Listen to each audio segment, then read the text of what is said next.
Good afternoon, crafters. It's Tangi from Papercrafting Australia. Thank you for joining us for another Crafternoon Box tutorial. So we're back for another Saturday afternoon. Now, you might have noticed in the title slide, we are still working on August, even though we are now 2 weekends into September. Thank you very kindly to some delivery delays. So I'll give you a bit more of an update on those delivery delays in the tutorial today. So as we're going along and working on things. But thank you for joining us if you're here on YouTube. There has been a little change to the making comments process. YouTube have given us a feature to be able to turn on so that you can only make comments or chat if you are a subscriber to the channel. And that's really helpful because we have been getting and kind of blocking a whole lot of little messages, random links to stupid URLs coming through from scammers and all kinds of weird people. So if you are trying to make comments and can't at the moment, just click on the subscribe button for the channel, create yourself a little channel of your own or an account of your own so you can comment, and away you go. Thanks for anyone who's joining us from on Facebook as well. So we're live on both streams just in case one falls over. We've always got that little backup. So thank you if you are here. Tony Bensley, as usual, says, hello everyone, beautiful sunny day in the Illawarra. It's cloudy and overcast here, but there's a really strong, warm breeze in Melbourne. It feels a little bit weird. So it probably means that people are going to go a little bit bonkers later today because it's quite windy. We're probably going to get some rain, a little bit kooky. But let's check who is here on Facebook today. We've got Judy in. Tony's also on Facebook. Dual screening it again. Our moderator Sharon's here. Hi, Mum. Thanks for joining me. I haven't spoken to my mum for a little while. Mum, I might give you a bit of a call after the session today. We'll have a catch up. But anyway, let's get on with the cute tutorial that we've got for you today.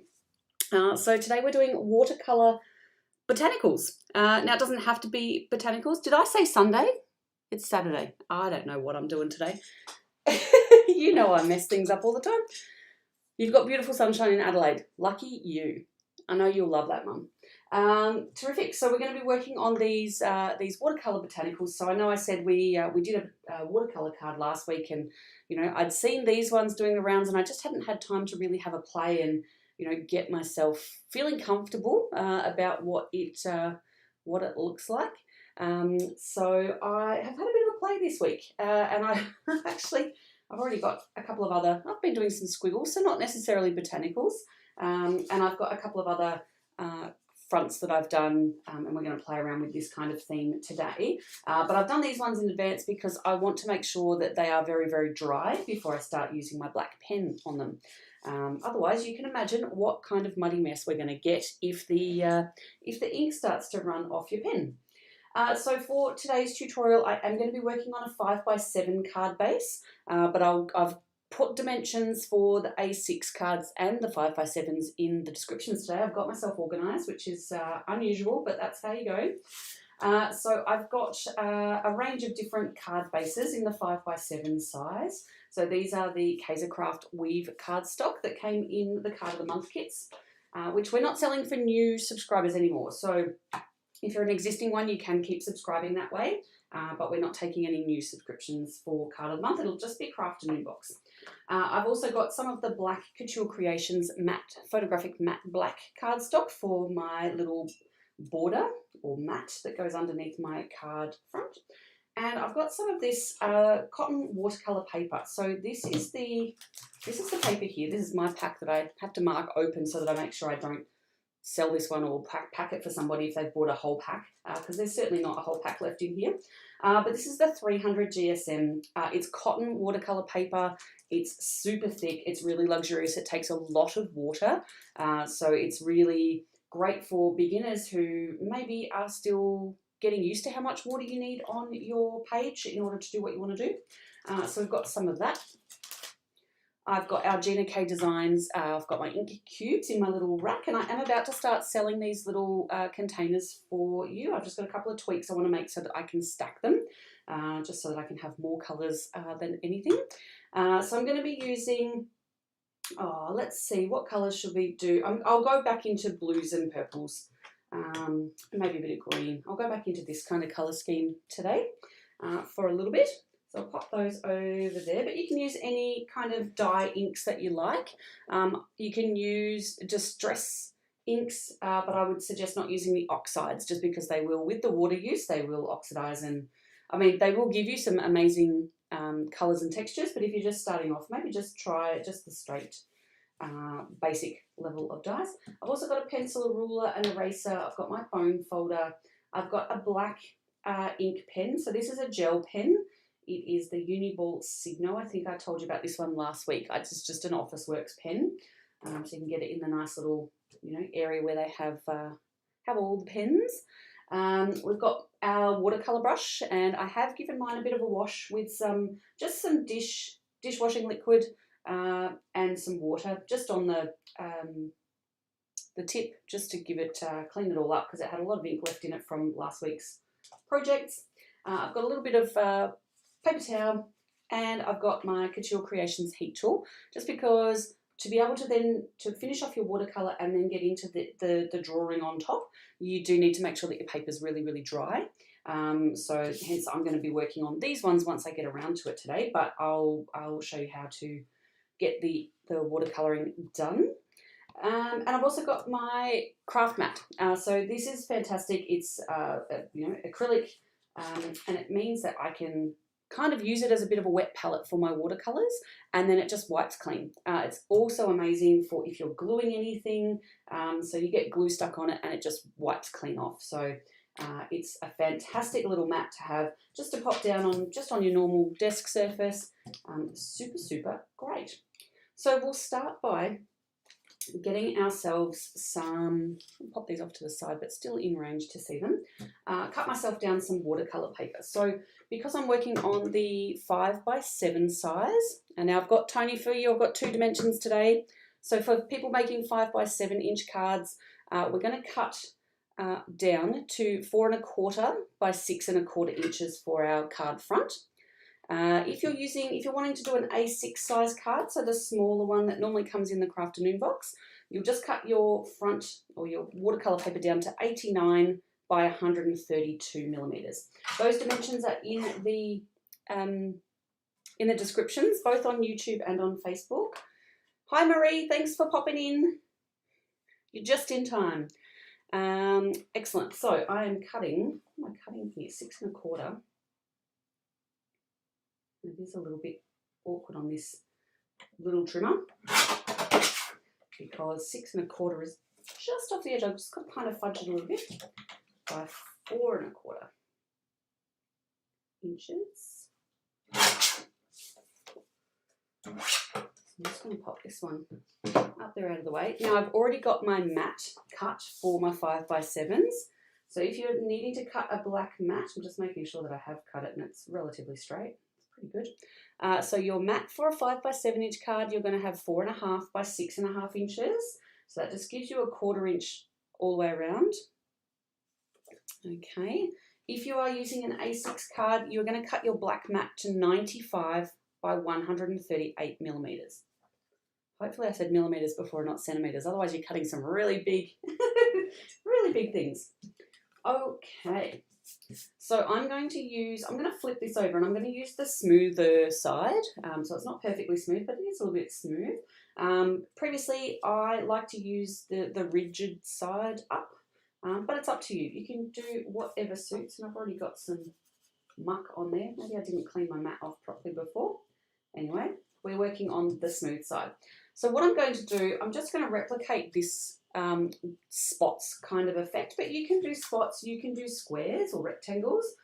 It's totally up to you, but I'm going to pop 6 onto the front.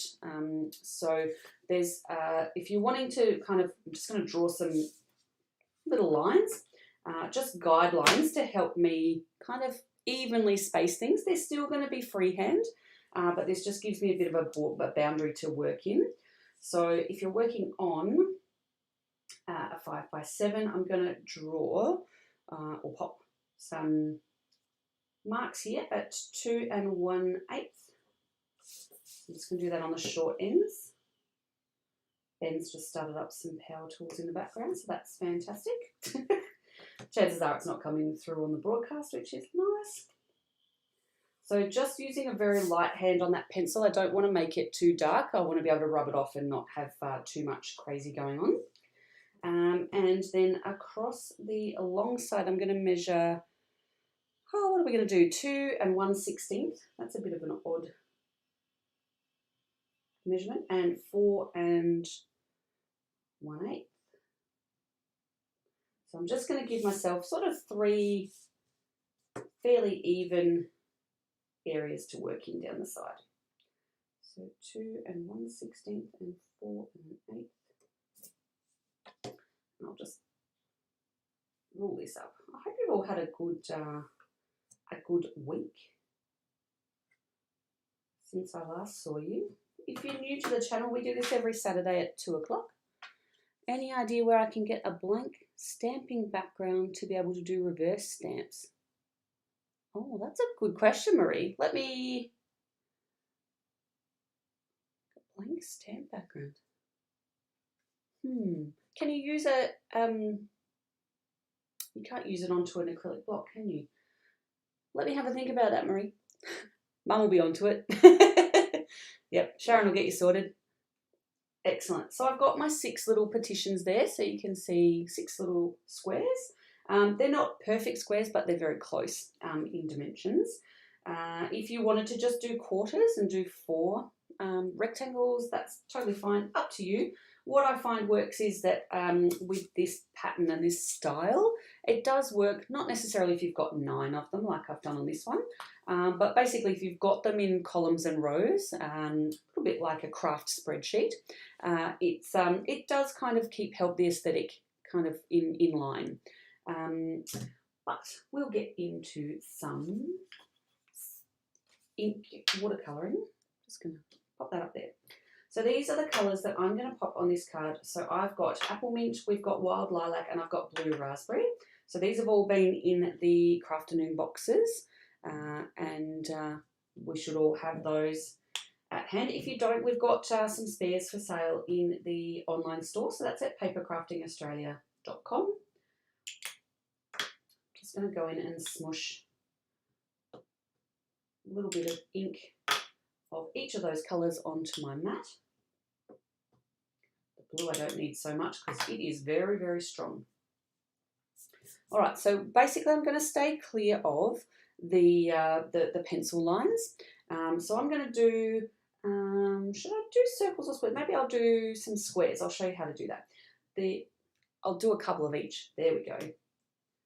Por que no los dos, says the little girl on the Old El Paso taco ad. We're having tacos for dinner tonight, by the way, just in case you wanted to know. All right, so I'm going to go in. I'm going to do a little bit of an offset pattern and do some squares, some circles, and I'm going to intermix these colours. But the first couple that I do, I'm going to actually go through and make some solid colours. So I'm not going to water down these colours on my mat today. I'm going to just grab a little bit of the colour on my brush, and for the green, because it is a little bit pale, I'm going to need to get quite a bit. I'm then going to hover over where I'm going to be drawing or painting with my watercolour. Hi, Deb. And then I'm going to drop a few drops out, and that should take some of the colour with it. It might take a little bit to go. And then I'm just going to start using that ink and water just to be able to push it out a little bit to get to, I'm going to start with squares. If you find that your ink starts drying up, just pop a couple more, you can grab a little bit more ink and drop another couple of drops of water onto your page. Just don't go too heavy or hard. And this doesn't need to be perfect. It's actually great for this technique if you're just a little bit rough and loose with it. I know quite a few of us are a little bit rough and loose with our crafting. So you don't have to have perfect edges. This is quite jagged. If you want a little bit more pigment while this water is still wet, you can pick up some more of that pigment and just tap it on and give it a little bit of a swish through.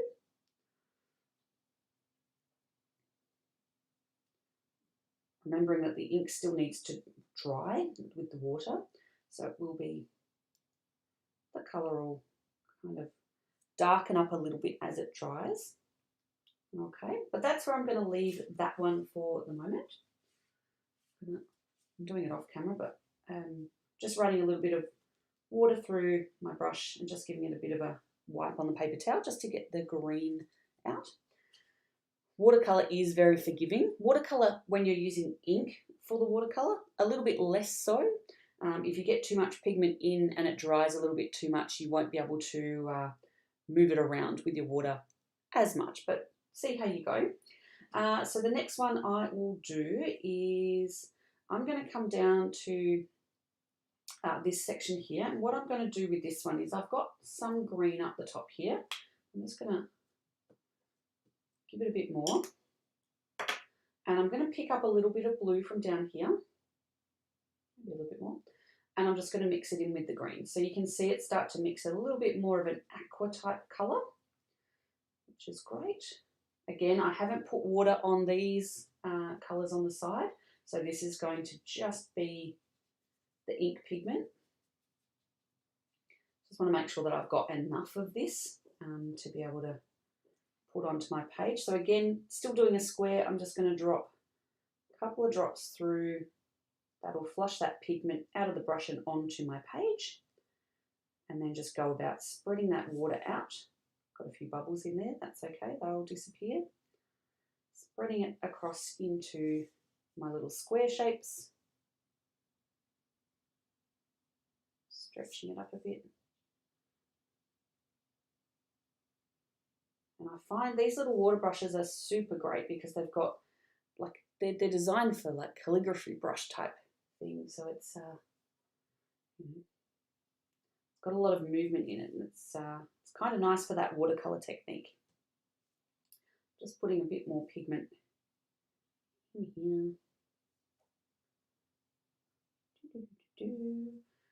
Just soaking up some of that while it's still wet. And I think that one is good. So I'm just going to wipe off my brush, run a little bit more water through, give it a bit of a swoosh, clean it off. Okay, now that I've got this up here and it's kind of in that sort of aquary greeny kind of colour, I'm going to grab a little bit more of this blue, probably quite a bit more actually. Mix that back in. So I'm going for a bit more of a bluer, more aquary green. It'll probably come out quite blue, but this blue is this. So there's a long way for me to get to here. So again, I've got plenty of pigment there. Drop some water through the brush out onto my page. Here we go. Look at that. Beautiful. Give it a bit of a smush out towards the edges. Now I'm just leaving a little bit of white around everywhere just to break up, give it a bit of a border between the edge of my designs. I do want a little bit of a white edge around. You can see on some of these designs that we've actually gone with the black pen, we've gone further over the coloured area and onto the white, which does give it a little bit of something. Just smooshing a little bit more ink back in there. Good, good, good. Run a bit more water. Now this blue is really potent, so you do need to give it a good flush. Dun, dun, dun. Okay, so they're my squares, and then I'm going to do some circles for you.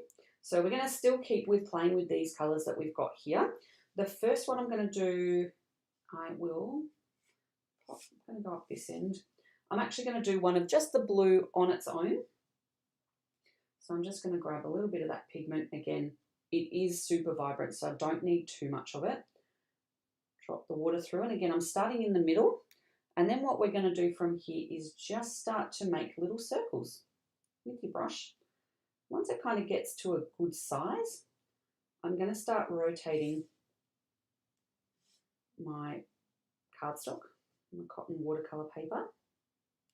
I'm just going to start moving this around in an arc. You can start by drawing an outside circle and filling it in if that works better for you. I just find I end up with a lopsided circle. So if I start from the middle and then use my brush to kind of work it out. Just going to grab a little bit more pigment because I want to drop a little bit more water in here. It's just dried up a little bit much. So I'm trying to keep my hand off the rest of the work because I know that it's not completely dry down there yet. You can dry each section in between if you like. I just find I can kind of manage to keep things under control while it's wet. This one I've probably put a little bit too much water in. There we go. And if you wanted to add a little bit more blue into that, you can just pick some more up, and while it's wet, just colour into the water, move it around. It's just picking up a little bit more blue, just so it's not quite the same as this colour down here. At the same time, you can paint all of your squares and circles the same colour if you like. Totally up to you, because the watercolour effect, you can make it shift and move. So you'll end up with they'll all be different anyway. Just cleaning off that little one.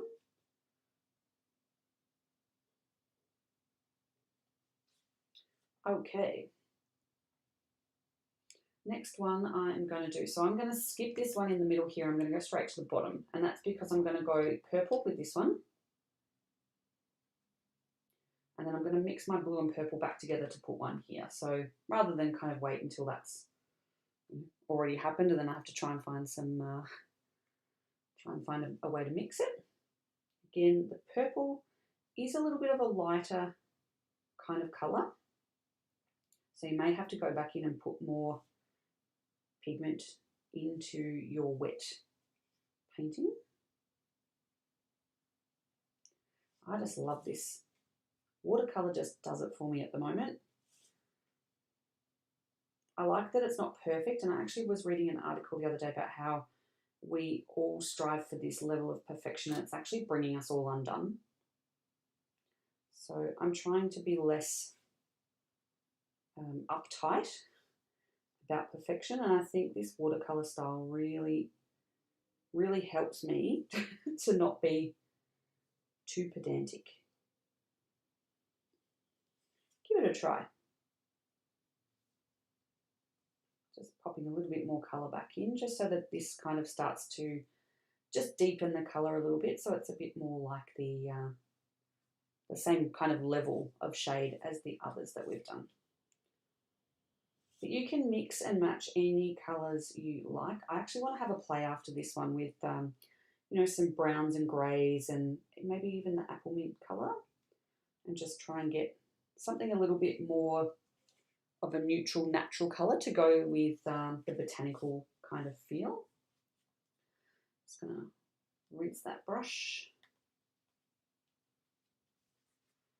And then I'm going to take just a little bit of this blue, pop it in with my purple. And this is going to be quite a deep blue if I don't mix enough purple into it. So I'm just going to run a bit of a test on there. That's actually really good. This blue, the blue raspberry, has so much pigment in it, it just overtakes everything.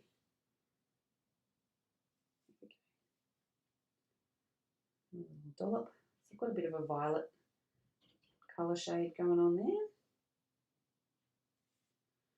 And away we go. Ben's coming through the gate. I wonder if he's up to, he's been putting a board in underneath our fence in the backyard today so that we can start landscaping the backyard. We've got to backfill it with some scoria and some soil. And there was a big gap in one corner between us and the neighbour's fence. So he's filling that in so that we can start dumping dirt and rocks and things in there. And then we can maybe start growing some grass. So the joys of a new house, having a dirt pit for the backyard. Okay. Just popping a little bit more pigment back in there. You can mix and match and blend away with your colours to your heart's desire. And away you go. Oh, hey, Margaret.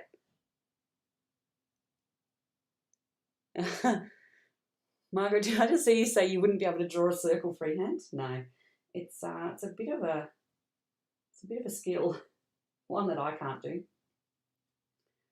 Okay, so I've just given my brush a bit of a clean. I can get a lot more of that pigment out once I go and rinse that with some dishwashing liquid.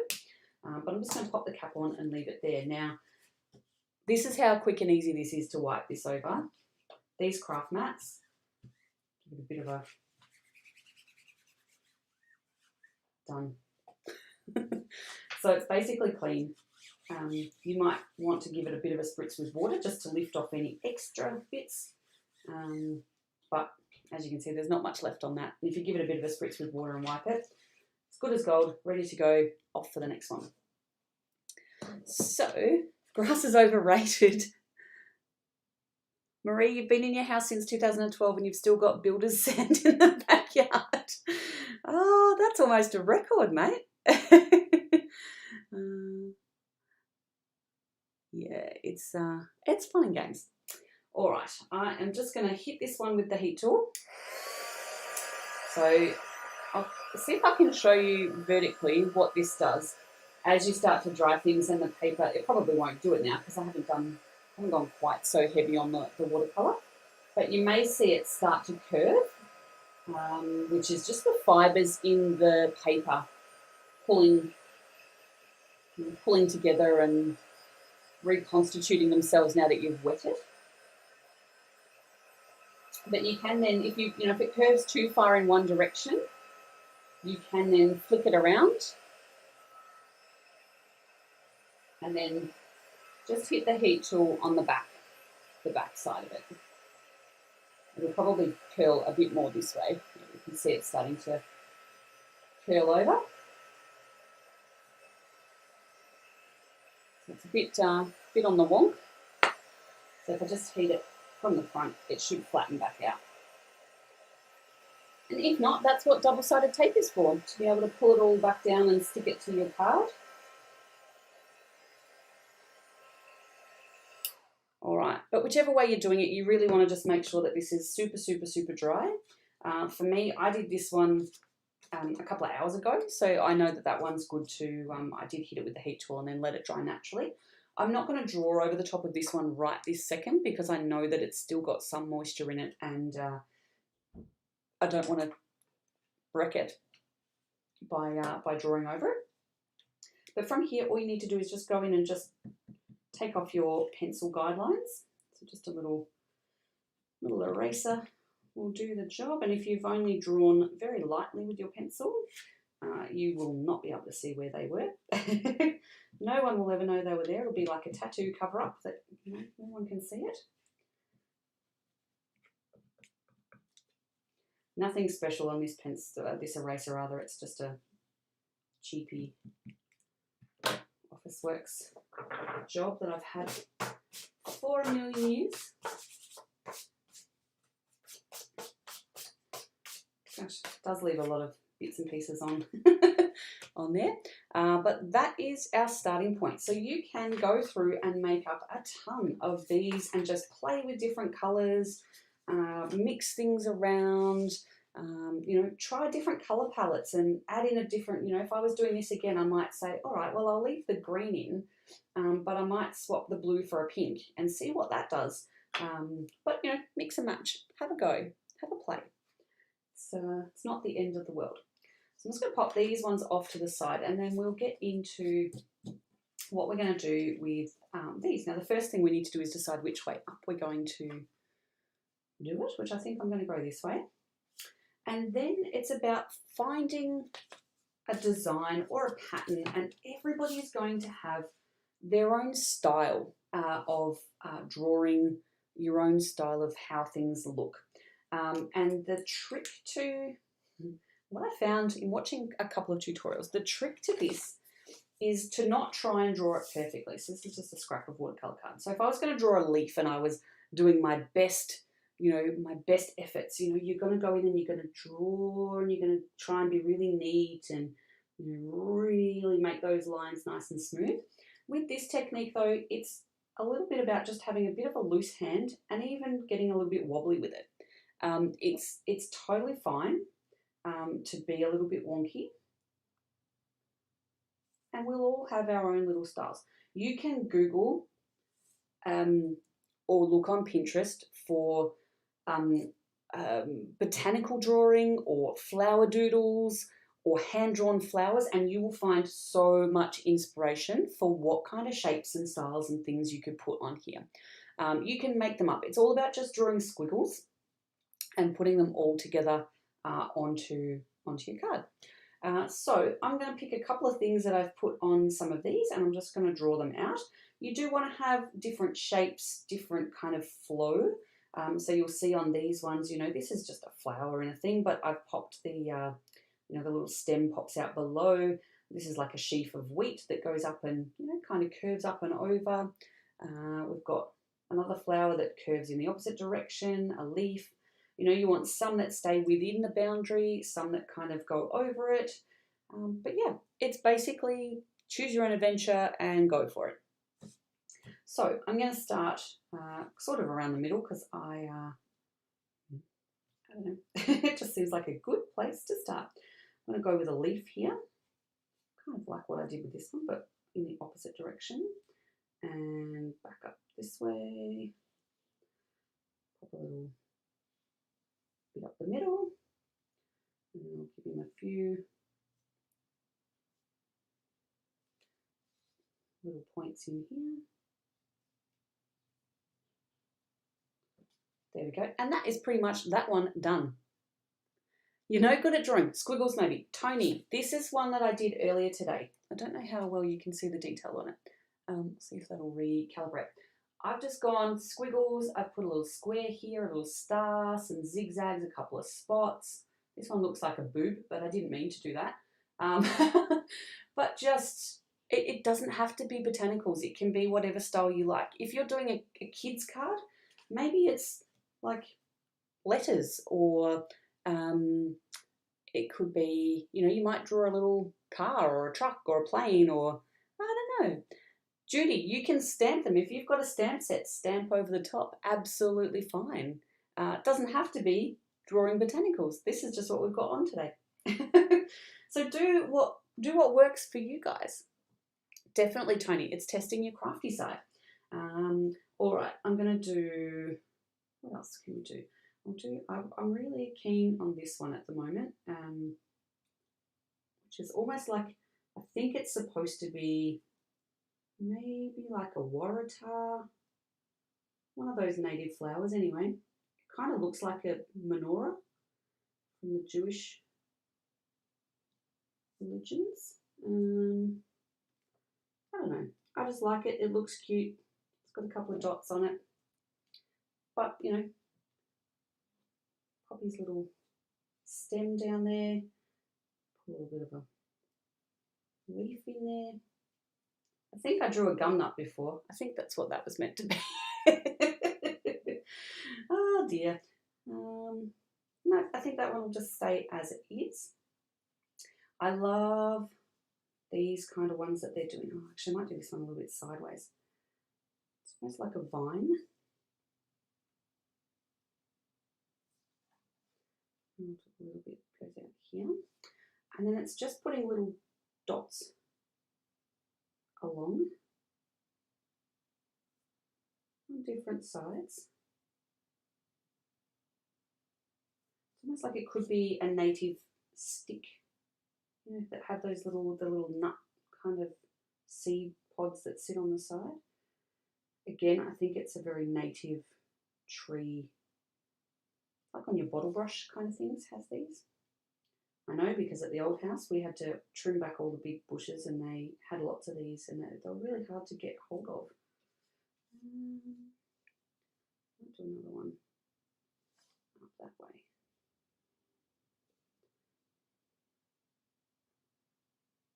But it doesn't have to be, you know, this one's kind of, oh, it could also be a cherry blossom, I suppose. Look for the inspiration and see what's out there, because you'll find something and then you'll just adapt it and it'll become your style. These are, I copied this one, but my style is very different drawing to the lady who I had copied. And yeah, you just kind of get to a point where it becomes your little style.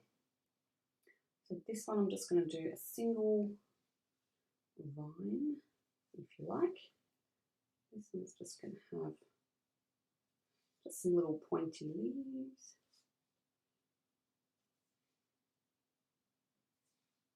And that one. I kind of feel like that now flows a bit too nicely. It's a little bit too perfect. Thanks, Marie. No problems. Enjoy the housewarming. You're at least allowed out of house. We're not. Still haven't had a housewarming. Been here 2 months. Enjoy. What else do we like? I might do something that's quite straight. I'll do a couple of them. Just make these my little wheat.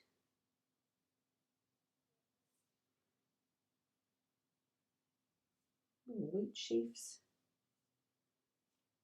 Not quite right. All good. Just fix it up.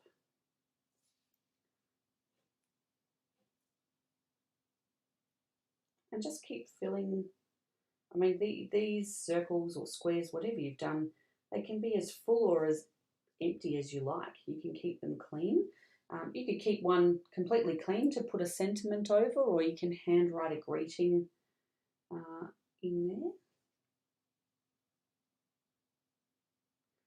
Think of some of them as, you know, the literal kind of drawing, and some as a little bit of a silhouette.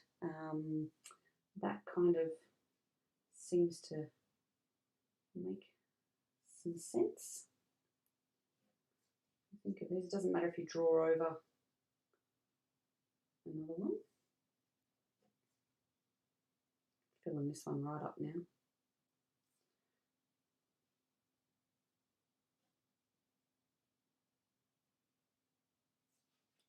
I'm going to say roughly that we have a little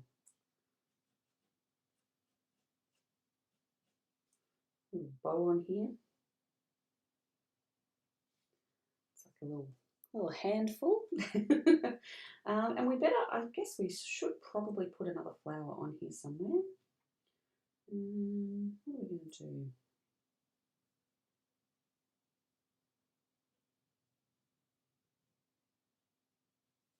She might put a couple.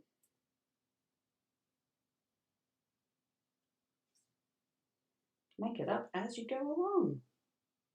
I love these adventures.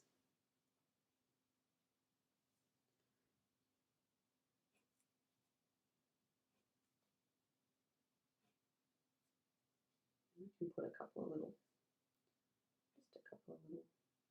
leaves hanging off the side.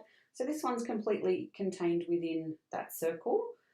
These other ones all kind of do hang out a little bit, but they're quick and easy. It gives you a great kind of, it's almost like a meditation of just, you know, finding a pattern and just repeating it or working on it.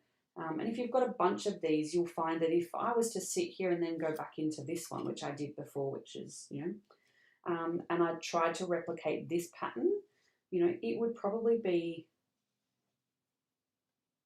something that I would expand on.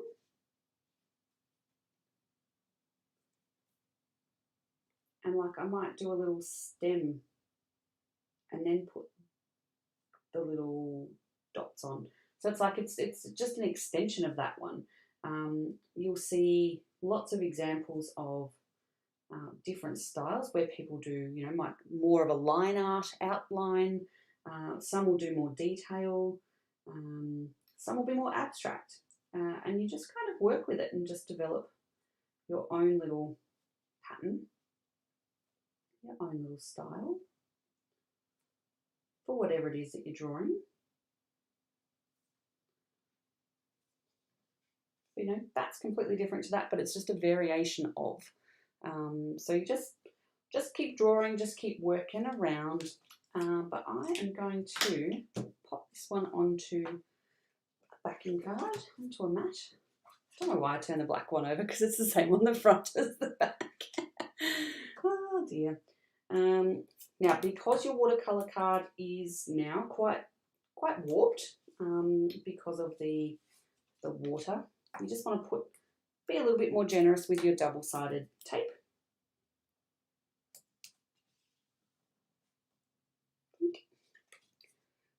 So I generally do all 4 sides on this and then a strip in the middle, and it just helps to just pull it all down into a flat shape.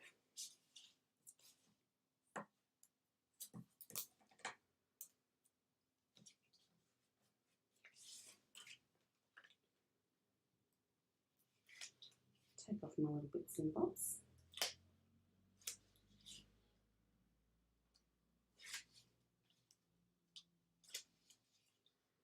And we will have another tutorial next week. It won't be connected to any of our Crafternoon boxes because, again, we are still waiting on supplies. Spent the entire week chasing up the final order. So one of my orders came early in the week, and then the other one was just a constant chase. So the supplier was trying to contact their shipping company, which it's through Australia Post, but it's Star Trek. And it came back that now they don't know where the parcel is. So they're resending it. They were repacking it on Friday and sending it, and it should be here Monday. So we should be able to get the September box out, but also we are due to have the October box go out. So I'm going to try and get them packed together and sent. It might be a futile effort. It's I think we might just get the September box out and on its way, but we won't do a September box tutorial next week. We're going to load up at the end of the month and do a whole lot for September. But I will be back to do another tutorial for you guys next week. So we'll just be using whatever we've got floating around, and we'll make something. We'll make something. It might be a bit more of a 3-dimensional project next week. I've been looking at a fancy card for the last few weeks that I'd like to try. So we might do that. So I've just got a blue card base, just because it kind of goes with the colour of the bits that we've got on here. So I do apologise for the shipping delays. Not that they're within my control, but we've been chasing it up weekly since things were ordered way back at the start of August. So there are some major problems with shipments around the country. Yeah. Anyways, we're in a different world. I can't be too upset. You know, worse things happen in the world to other people every day. I'm doing it pretty well. But yeah, 2 lots of happy mail, Tony. That's exactly right. So that's the card for today. So have a play. I'm sure you can all turn these kind of watercolor markings and then pen markings into something really beautiful. I also can see these, you know, going in really nicely into little photo frames just to sit as a little bit of decor on your work desk or just on a little picture shelf. I'm going to have a picture shelf soon because I've got another IKEA order on the way. That'll arrive tomorrow, hopefully. One of the few things that is arriving at the moment is IKEA, and it didn't take 2 weeks to order. So I'll be getting my shelves for up the back here. So now, yeah, if they come early enough tomorrow, I'll be screwing those into the wall tomorrow afternoon, and then I guess there'll be a lot of unpacking and loading shelves and things to be done. So that will just keep me occupied. But thank you so much for joining us. Please feel free, if you're watching this later on, to leave a comment, like the page, subscribe, and we would love to see some photos of your finished pieces, your practices, your disasters, whatever it may be. Feel free to join it with the community over on our Facebook page. But until next week, I will see you soon. Stay safe and stay happy. Bye.